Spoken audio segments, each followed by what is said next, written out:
마르코가 전한 거룩한 복음입니다.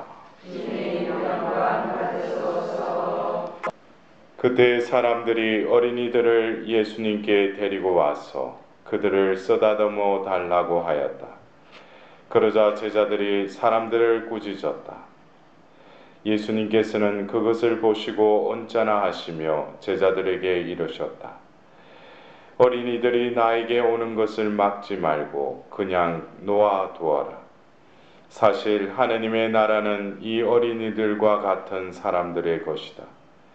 내가 진실로 너희에게 말한다. 어린이와 같이 하느님의 나라를 받아들이지 않는 자는 결코 그곳에 들어가지 못한다. 그러고 나서 어린이들을 끌어안으시고 그들에게 손을 얹어 축복해 주셨다. 주님의 말씀입니다. 그리스도님 찬양합니다.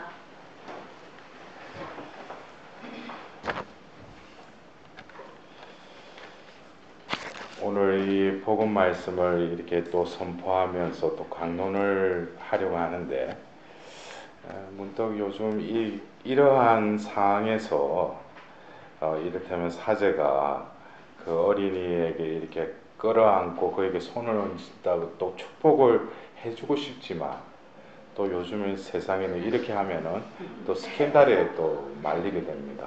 그래서 지금 특히 외국에 가서 어린아이를 끌어안는 그래가지고 뭐 심지어 다시 이렇게 한국으로 돌아오신 분도 있는 이러한 현실 속에 오늘 이 복음을 가지고 어떻게 이렇게 강론을 해야 되는가. 근데 좀 더 영적인 차원에서 우리가 또 이 말씀들을 바라봐야 할 것입니다. 오늘 우리가 들었던 야고보의 말씀, 우리가 고통을 겪을 때 기도하고 즐거울 때 또 찬양 노래를 부르고 또 앓을 때 교회의 이름으로 원로를 청하고 또 기도를 받는 것, 어쩌면 그것은 우리가 일상사에서 하고 있다고 생각하지만 이 야고보서에서 말하는 또 다른 차원은 모든 만사의 하나님과의 그 관계 속에서 그 상황과 그 때를 우리는 지내고 또 그 상황들 속에서 내가 중심이 아니라 하나님 중심으로 내가 전환이 되도록 삶을 바꾸라는 거죠. 우리가 이를테면은 첫 번째 오늘 그 야고보서의 말씀 보면 여러분 가운데 고통을 겪는 사람이 있습니까? 여러분들에게도 한번 물어보고 여러분 가운데 고통을 겪는 사람이 있습니까? 네. 그런 사람 기도하십시오 그랬어요. 여러분들이 이곳에 모여서 기도하고 있잖아요. 예? 근데 우리가 기도하는 그것이 어쩌면 어떤 우상 앞에서 기도하는 것은 아니죠. 살아있는 인격적인 신에게 우리는 기도를 하고 있습니다. 이것은 내가 원하는 것, 이 고통 중에 있는 것을 하나님께 구하고 이 고통을 벗어나게끔 또 이 해결하게끔 기도할 수 있어요. 그러나 우리 그리스도교적인 차원에서 본다면, 믿음 안에서 본다면 우리가 고통을 겪고 있는데 그런 사람은 기도하십시오. 이것은 결국에 그 기도는 우리가 중심이 아니라 기도라는 것은 뭐예요? 예수님께서도 무거운 짐진자는 나에게 와서 어떻게 하라고 했어요? 편히 쉬어라 그랬죠. 와서 손을 들고 막 소리를 지르면서 그렇게도 기도할 수 하는 방법도 있어요. 그러나 우리는 이 인격적인 신과의 그 관계에 있어서 내가 고통 중에 있는 이 상황도 하나님은 알고 계신다는 거예요. 여기에 대한 분명한 선이해가 없이 또 신뢰가 없이 고통 중에 기도한다고 해서 다 기도하는 게 아니죠. 하나님은 그 상황을 다 알고 계시고 또 그것은 결국 뭐겠어요? 고통에는 의미가 있다는 거예요.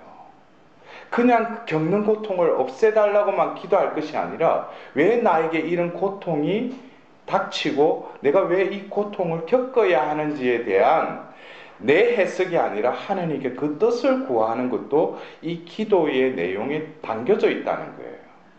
그래서 우리가 그냥 막무가내로 어떤 살아있는 하나님이 아니라 자신이 그냥 상정해 놓은 하나님이니까 그냥 기도하는 사람은 뭐예요? 오고 가는 어떤 살아있는 관계가 아니라 자기가 그냥 원하는 거 그냥 옛날에 우리 선조들이 하던 식으로 뭐예요? 백일 공양하고 무조건 민심이 천심이다 해가지고 자기가 원하는 거 하다 보면 이루어지겠지. 그것은 우리 그리스도교에서 말하는 하느님과의 관계에 있어서 어떤 경우는 그래요. 기도가 아니라 그냥 하나님 앞에 그냥 맡겼을 뿐인데 그냥 이루어지는 경우가 있어요. 이런 부분은 기도라는 것은 결국 하나님과의 그 관계에, 그래서 우리가 밭에 떨어진 그 씨의 비유 중에 세 번째 부류가 뭡니까? 가시덤불에 떨어졌다고 그랬죠. 근데 왜 열매를 맺지 못해? 많은 그 유혹과 세상의 걱정들 이런 거로, 돈에 대한 유혹도 이런 거로 뭐예요? 숨이 막혔다고 그랬어요. 숨이 막혀서 하나님은 그 씨를 통해서 씨에 막가진 열매를 맺도록 은총을 부어주시는데도 숨이 막히니까 이게 뚫리지가 않으니까 뭐예요? 열매를 못 맺는 거죠. 결국 이 기도는 숨을 뚫는 것입니다. 내가 어떻게 보면은 하나님 앞에 와서 기도를 할 때 내가 너무 힘들어서 하나님 앞에 왔어요. 그러면은 그걸 내려놓고 하나님께 그냥 의탁하고, 주님 내가 너무 힘들다고, 그리고 하나님으로부터 오는 그 숨, 하나님의 은총, 하나님의 위로, 용기, 힘을 받아야죠. 이걸 해결해 달라고 여기에만 매달릴 게 아니라 근본적으로 내가 이 고통으로, 내가 고통을 이겨내려면 힘을 얻어야 될 거 아니에요. 또 위로도 받아야 될 거 아니에요. 어느 누구도 위로하지 않는 그것을 하나님으로부터 받는 거죠. 그럼으로써 뭐예요? 숨통이 트여질 때 어떻게 보면 산재한 고통을 없애주는 것보다도 이것을 이겨나갈 수 있는 힘을 주시는 거죠. 그럴 때 이 고통을 이겨낼 수 있는, 어제도 우리가 야고보서의 인내를 한껏 발휘할 때 뭐예요? 이제 그 고통을 겪고 나면은 자기가 또 다른, 하느님은 고통이 아니라 로마서 5장의 말씀처럼 고통은 희망을 낳구나, 이걸 깨닫게 되는 거예요. 그럼 더 이상 고통 가운데서 기도를 드리는 이것이 어쩌면 이 고통의 문제를 하나님께 기도하기보다는 이 고통과 나를 온전히 하나님께 맡김으로써 이 고통 뒤에 하나님께서 주실 또 다른 부활과 같은 희망의 선물에 신뢰하면서 하나님께 온전히 머무르는 것, 그런 의미로 이 기도하십시오를 이해하셔야 된다는 거예요. 그리고 즐거운 사람이 있습니까? 여러분들 다시 물어볼게요. 즐거운 사람이 있습니까? 예. 아까 고통스러운 예하고 또 뭐고 즐거운 사람, 여러분들 좀 이중적이셔요. 예? 그렇죠. 우리 삶에 고통도 있지만 우리가 하나님의 어전에 와서 이렇게 미사에 참여할 수 있는 이거 자체가 세상 사람이 알지 못하는 그 기쁨을 우리가 알든 모르든 끌린다는 거예요. 그리고 그것을 우리는 내 영혼이 기뻐하기 때문에. 그러나 이 즐거운 사람들은 찬양의 노래를 부르십시오 그랬어요. 이것은 그냥 노래를 불러라는 게 아니고, 그냥 율동하라는 게 아니고, 그게 뭐예요? 찬양의 노래를 불러라는 건 이 모든 것을, 이 즐거운 마음과 즐거운 상황, 이 모든 것도 뭐예요? 하나님의 축복이라는 거예요.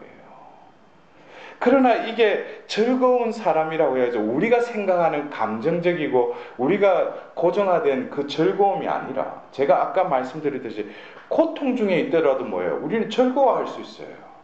왜? 우리는 믿음이 있으니까. 그러니까 이러한 사람들은 찬양의 노래를, 이 모든 것은 이게 뭐예요? 하나님의 축복으로부터 나에게 주어졌고 또 때가 되면 이루어 주실 것을 미리 믿음으로 알고 있기 때문에 매 순간이 어떻게 돼요? 찬양을 드린다는 것은 하나님께 온전히 그 영광을 되돌려 드린다는 거예요. 내가 이렇게 해주셨으니까 기쁘니까 즐거우니까 하나님께 드리는, 이거는 give and take죠. 제가 아까 전자에 말씀드렸죠. 우리가 믿는 하나님은 살아계신 인격적인 하나님이시라는 거예요. 내가 즐거울 때 하나님도 기뻐하셔요. 슬퍼하실 때, 내가 슬플 때 하나님도 함께 슬퍼하셔요. 이러한 감각이 없으면 뭐예요? 그냥 벽 보고 기도하는 거죠. 그냥 입으로는 하느님 하는데 아무런 감흥이 없는, 그냥 비인격적인, 자신이 생각해왔던, 이때까지 교리적으로 배워왔던, 그냥 성경 속에 파묻혀 있는 그런 하느님. 그 하느님이 나에게 무슨 소용이 있어요? 살아있는 임마누엘의 하느님으로, 함께 하시는 하느님으로, 나와 더불어 사는 하느님이 나에게 진짜 하느님이시지, 뭐 완전히 우리 소리 나면은 벌벌벌 떠는 그런 구약의 그런 하느님이 아니죠. 우리는 다시금 이 야고보서의 그 주제와 같이 믿음이 있는 자는 결국 뭐예요? 실행하라는 거예요. 행동으로 실천하라는 거죠. 이것이 야고보서의 주제잖아요. 결국 이 실천의 그 근간이 되는 이 믿음 역시 뭡니까? 우리의 삶의 여러 가지 상황 속에서도 내가 기뻐할 때는 주님 너무 기쁩니다 하고 앞에서 이러다가 또 슬퍼하고 또 고통스러워 언제든지 도망갈 준비를 하고 등 돌릴 준비가 되어 있는, 그것은 뭐예요? 이중적인 하느님의 한결같은 마음에 이중적인 삶을 사는 거죠. 결국 우리는 이러한 고통스러운 상황들, 또 즐거운 상황들, 이 모든 것도 뭐예요? 하나님께서 함께 하시기에 모든 삶의 순간순간을 하나님과의 관계 속에서 지내라는 거예요. 이 야고보서의 말씀이. 특히 또 그리고 이어서 말하는 이 여러분 가운데 앓는 사람이 있습니까? 여러분들 중에도 앓는 사람이 있죠. 그럴 때 뭐예요? 교회의 이름으로 공식적인 어떤 원료를 청해서 우리가 그게 뭐예요? 병자성사죠. 예? 병자성사가 하면은 그 병자성사 기름을 바르고 그 앓는 이를 위해서 기도해 주죠. 이 모든 것이 어떻게 보면 우리 교회 안에 이미 초대교회 때부터 상과 성사는 뗄래야 뗄 수 없는 관계가 이미 놓여져 있죠. 우리가 세례성사를 통해서 병자성사로 어떻게 보면 희노애락에 어떤 면에서 이 세상에 어떤 기쁠 때 슬플 때 어떤 그런 모든 상황도 우리는 이 칠성사를 통해서 뭡니까? 하나님께서는 또 은총을 베풀어 주신다는 것입니다. 우리는 다시금 오늘 이 복음에 등장하는 이 어린아이와 같이 하나님의 나라를 받아들이지 않는 자는 결코 그곳에 들어가지 못한다. 결국 어린아이와 같이 하나님의 나라를 받아들여라는 거죠. 그죠? 예.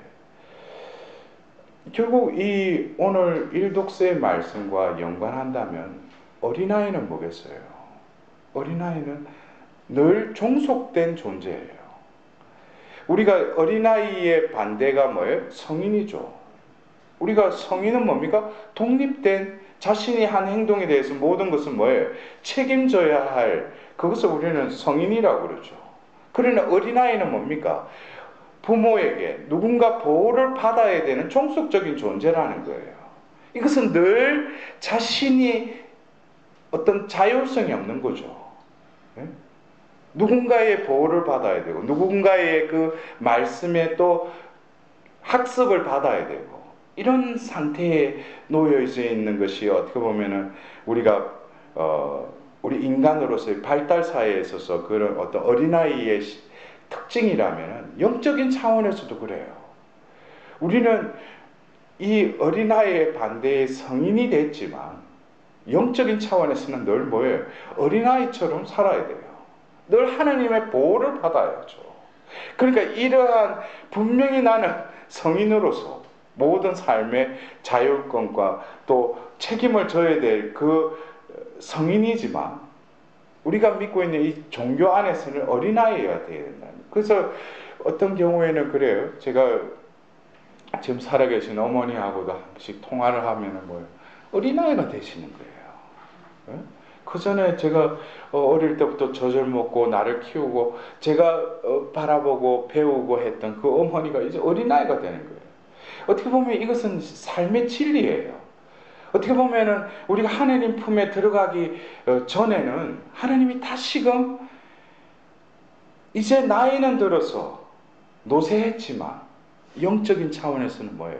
어린아이처럼 또 그들의 정신과 마음과 이런 육체적인 한계성도 이런 것들이 보호를 받아야 되는, 그래서 우리는 이 어린아이 같이 라는 이 의미를 우리는 다시금 우리의 삶에 있어서 회개의 어떤 성찰의 관점으로 우리 자신을 바라봐야 돼요. 나는 얼마만큼 결정을 할 때, 내가 어렸을 때는 아무것도 못했어요. 엄마나 아버지 또 누군가의 보호를 받아야 되고 그들이 하라는 대로 내가 따를 수밖에 없었어요. 근데 내가 어린아이 같이 살고 있는가? 모든 것은 뭐예요? 내가 다 이미 정하고 내가 계획하고 하나님하고 그래놓고 자기 뜻대로 하다 보니까 뭐예요? 안 되잖아요. 그러고 나서 그때서 비로소 뭐예요? 하나님 찾는 그런 삶. 그것은 뭐예요? 어린아이가 아닌 거죠. 오늘 우리가 또 기리는 필리포 네로 성인 같은 경우에도 16세기에 어떻게 보면 그분의 삶도 프란치스코 성인하고 좀 유사한 부분이 있어요. 그분도 귀족 출신의 부유한 집안에서 또 숙부의 어떤 어마어마한 유산을 받을 것이 이미 정해졌는데도 뭐예요? 어느 수도자를 보고 그것에 감화를 받고 나서 가난을 선택하죠. 그리고 이 필리포 네로 승인은 뭐예요? 평신도로서 자기는 살면서 사도직을 수행하려고 그랬어요. 그래서 늦게 36살에 서품을 받게 된 거죠. 그것도 이 성인이 오라토리오라는 오라토리오라는 게 작은이라는 뜻이에요. 그래서 그 작은 기도 모임 안에서 하나님 말씀을 읽고 또 그 말씀을 나누고 영적 독서를 하면서 그 하나님을 찬양하고, 오라토리오라는 게 우리가 보통 음악과 관련되게 그 단어를 쓰기도 하는데, 그러니까 이 성인은 늘 기쁨에 단순한 삶을 사셨어요. 그래서 이 필리포 네리 성이 그 사제를 만나면 많은 이들이 오늘이 진정 하나님을 만나는 축복을 받았다고 할 정도로 그 성인으로부터 하나님이 드러내신 거죠. 특히 기쁨을 이웃에게 전했다는 거예요. 그렇다면 그 성인의 삶은 어떻겠어요? 그는 분명히 어린아이 같은 삶을 살았을 거예요. 여러분들, 어쩌면 오늘 우리가 들었던 일독서의 고통을 겪고 있고 또 즐거워하고 또 앓고 있는 우리의 인생사에 있어서 얼마나 나는 어린아이 같이 살아가고 있는가? 고통스러우면 엄마 아파, 그러고 내가 어린아이 때는 늘 엄마 품에 안겨서 살 수밖에 없는 존재인데 나는 뭐예요? 고통이 있으면서 내가 다 궁리하고 내가 해결책도 내 나름대로 하다가 안 되니까 하나님 와서 또 기도한다고 그래요. 모든 것은 뭐예요? 하나님께 상의를 해야죠. 그리고 어린아이가 뭐예요? 기쁘고 그러면 또 자랑하고 또 그 기쁨을 얼굴뿐만 아니라 모든 것으로 표현하죠. 우리는 어때요? 내숭 떨고 어떻게 보면 얼굴에 가면 쓰고 기쁘면서도 점잖은 척하고, 그게 뭐예요? 스트레스. 그게 주름살의 원인이에요. 네? 그래서 우리가 앓는 것도 뭡니까? 앓을 때도 진정 청하고. 그래서 오늘 야고보서의 마지막에 그랬어요. 죄인을 거릇된 길에서 돌이켜 놓는 사람은 그 죄인의 영혼을 죽음에서 구원하고 또 많은 죄를 덮어줄 것입니다. 이것이 얼마나 우리가 죄인을 이렇게 다시금 해도해서 인도한다는 것이, 우리가 볼 때는 뭐예요? 그 영적인 차원에서는 그 영혼을 구원한다는 거예요. 여러분들, 이것은 결국 나 자신이 먼저 뭐예요? 영적인 삶을 살아야 된다는 거예요.